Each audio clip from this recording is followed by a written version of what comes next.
មនុស្សយើងម្នាក់តើជីវិតមានគូរស់នៅបានយ៉ាងម៉េចតើជីវិតអត់គូរស់នៅបានយ៉ាងម៉េចទាំងពីរសំណួរនេះអាស្រ័យលើខ្លួនយើង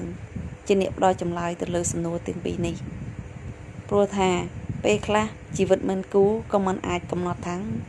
មានគូហើយមានក្តីសុខទាំងផ្លូវចិត្តផ្លូវកាយនោះទេ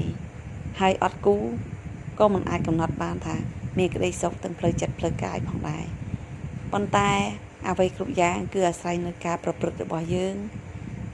ដំណើរជីវិតរបស់យើងប្រព្រឹត្តទៅបែបណាហើយចេះវិនិច្ឆ័យលើរឿងគ្រប់យ៉ាងដែលកើតមកលើយើងបែបណាហើយសម្របខ្លួនបែបណាទើបឲ្យជីវិតរបស់យើងជ្រើសរើសដៃគូនីមួយៗប្រកបដោយមានក្តីសុខជីវិតមនុស្សម្នាក់តែងតែមានភាពប្រែប្រួល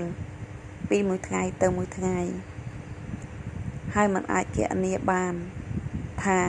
ភាពប្រែប្រួលនោះជារឿងល្អឬជារឿងអាក្រក់